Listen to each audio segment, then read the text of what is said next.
Assalamualaikum warahmatullahi wabarakatuh. Selamat pagi. Selamat datang dan selamat berjumpa kembali pada pembelajaran kita hari ini. Halo adik-adik semua. Bagaimana kabarnya hari ini? Semoga pagi hari ini Pak Guru jumpai kalian semua selalu dalam keadaan sehat. Sudah siap untuk mengikuti pembelajaran hari ini? Silakan siapkan buku dan alat tulis kalian. Sebelum kita mulai belajar, marilah kita sama-sama berdoa. Semoga kita semua diberikan kesehatan dan keselamatan, dan kita semua terhindar dari wabah virus corona. Pada pembelajaran kita hari ini, kita masih di tema 2, Persatuan dalam Perbedaan. Subtema 1, Rukun dalam Perbedaan. Pembelajaran 3. Hidup rukun merupakan impian setiap warga negara. Rukun dalam perbedaan akan memberikan kedamaian dan ketentraman. Dalam berolahraga, kamu harus bekerja sama agar tujuan tercapai. Perbedaan yang dimiliki anggota tim bukan penghalang untuk bersatu. Ayo kita mulai mengamati. Pagi ini Udin dan teman-temannya sedang bekerja sama untuk mengumpulkan informasi tentang tanaman dan habitatnya. Mereka berdiskusi dan mencatat semua hasil pengamatan.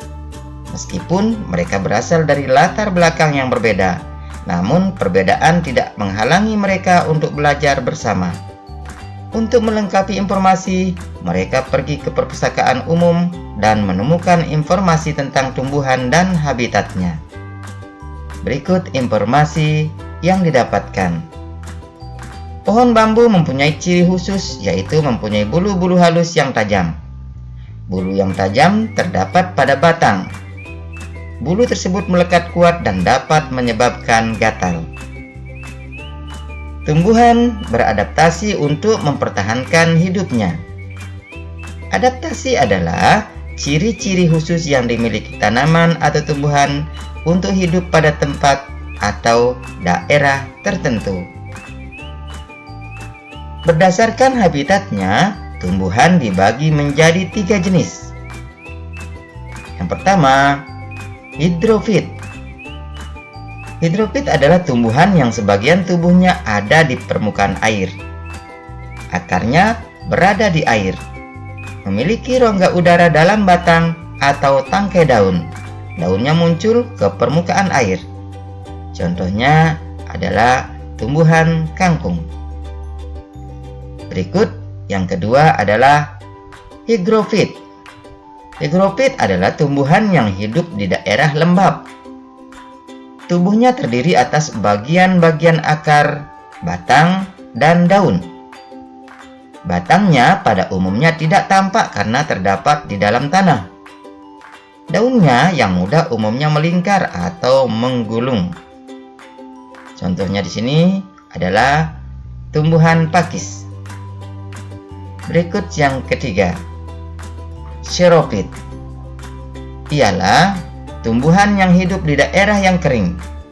Tumbuhan ini memiliki daun tebal, sempit, kadang-kadang berubah bentuk menjadi bentuk duri, sisik, atau bahkan tidak mempunyai daun. Batangnya tebal dan mempunyai jaringan untuk menyimpan air, dan akarnya panjang. Untuk dapat bertahan hidup, tumbuhan perlu menyesuaikan dan melindungi diri. Bagaimana tumbuhan tersebut dapat beradaptasi dengan lingkungannya? Sekarang saatnya kamu menggali informasi lebih banyak lagi dari berbagai sumber tentang cara tumbuhan menyesuaikan dan melindungi diri. Kamu bisa bertanya kepada orang dewasa yang ada di sekitarmu, atau dengan cara membaca buku, koran, majalah, atau dari narasumber lainnya. Pilihlah satu jenis tumbuhan untuk kamu amati terkait habitat dan cara melindungi diri. Pergunakan informasi kamu peroleh untuk menambah pengetahuanmu. Tulislah hasil temuanmu pada diagram Fryer berikut. Sampaikan hasilnya kepada teman di kelas. Tulis informasi pada peta pikiran dengan kalimatmu sendiri dan laporkan kepada gurumu. Ayo membaca. Proklamasi Kemerdekaan Indonesia. Proklamasi Kemerdekaan Indonesia memberi makna yang sangat penting bagi bangsa Indonesia. Sejak teks proklamasi kemerdekaan dibacakan, rakyat Indonesia memiliki negara merdeka, berdaulat, dan bermartabat. Tonggak sejarah tersebut tidak akan terjadi apabila tidak ada anak bangsa yang berani memproklamirkan kemerdekaan. Mereka adalah pejuang bangsa yang tidak boleh dilupakan. Berikut adalah para pejuang bangsa yang telah berjasa terhadap kemerdekaan negara Indonesia. Insinyur Soekarno.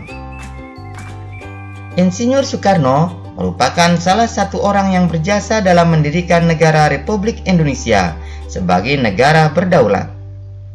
Bung Karno lahir di Blitar, Jawa Timur, tepatnya pada tanggal 6 Juni 1901.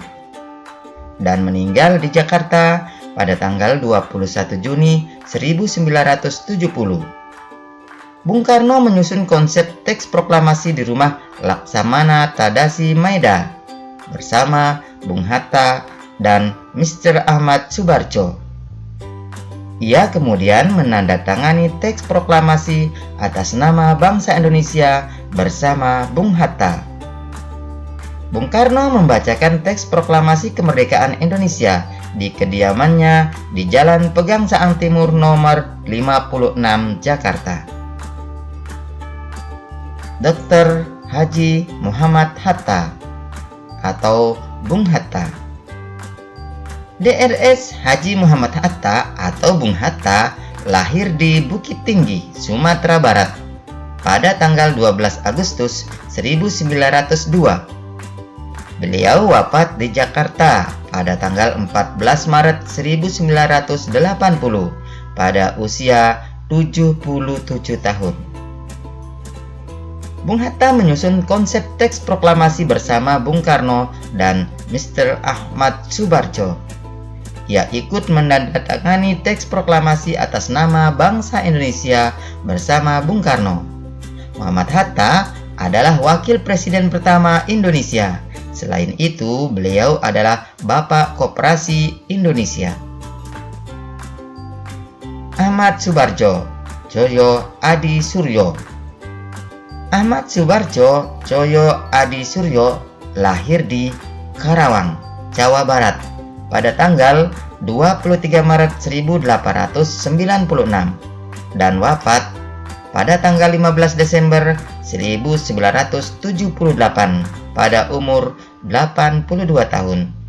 Beliau adalah Menteri Luar Negeri Indonesia yang pertama. Ahmad Subarjo merupakan salah seorang tokoh dari golongan tua yang berperan dalam mempersiapkan proklamasi kemerdekaan Indonesia. Ahmad Subarjo ikut menyusun konsep teks proklamasi di rumah Laksamana Tadashi Maeda bersama Bung Karno dan Bung Hatta. Laksamana Tadashi Maeda. Laksamana Tadashi Maeda adalah seorang perwira tinggi Angkatan Laut Kekaisaran Jepang. Beliau membantu persiapan konsep teks proklamasi kemerdekaan dengan mempersilahkan rumahnya digunakan untuk kegiatan yang sangat penting. Di rumahnya berkumpul para tokoh bangsa yang berjasa besar. Walaupun beliau orang Jepang, beliau rela membantu Indonesia karena simpati terhadap rakyat Indonesia. Soekarni. Soekarni lahir di Blitar, Jawa Timur pada tanggal 14 Juli 1916. Beliau wafat di Jakarta pada tanggal 7 Mei 1971 pada usia 54 tahun. Nama lengkapnya adalah Soekarni Kartodiwirjo. Soekarni adalah salah seorang tokoh pemuda dan pejuang yang gigih melawan penjajah. Soekarni mengusulkan agar yang menandatangani teks proklamasi adalah Bung Karno dan Bung Hatta atas nama bangsa Indonesia. Fatmawati. Fatmawati yang bernama asli Fatimah lahir di Bengkulu pada tahun 1923 dan meninggal dunia di Jakarta pada tahun 1980. Beliau dimakamkan di Taman Makam Pahlawan di Kalibata, Jakarta. Fatmawati menjahit bendera pusaka Sang Saka Merah Putih yang dikibarkan pada upacara proklamasi kemerdekaan Indonesia di Jalan Pegangsaan Timur nomor 56, Jakarta. Teks proklamasi kemerdekaan diketik oleh Sayuti Melik. Sayuti Melik adalah tokoh pemuda yang juga sangat berperan dalam proklamasi kemerdekaan Indonesia. Sayuti Melik mengetik naskah proklamasi setelah ia sempurnakan dari tulisan tangan Bung Karno.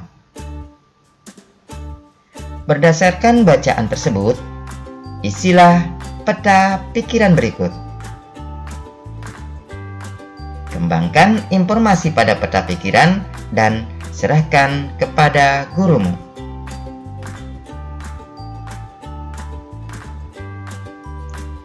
Negara Indonesia dibangun berdasarkan persatuan. Seluruh generasi bahu-membahu membangun bangsa Indonesia yang bebas dari negara penjajah. Dapatkah kamu bayangkan apa yang terjadi apabila saat itu mereka tidak bersatu? Sampailah kita di penghujung pembelajaran kita hari ini. Apa yang akan kamu lakukan di sekolah terkait semangat persatuan? Kerjasama dengan orang tua. Apakah kamu memiliki semangat persatuan di rumah? Catat dan sampaikan hasilnya kepada gurumu. Sampai di sini pembelajaran kita hari ini. Pak Guru ucapkan tetap semangat, jaga kesehatan, dan ikuti protokol kesehatan COVID-19. Sekian, terima kasih. Assalamualaikum warahmatullahi wabarakatuh.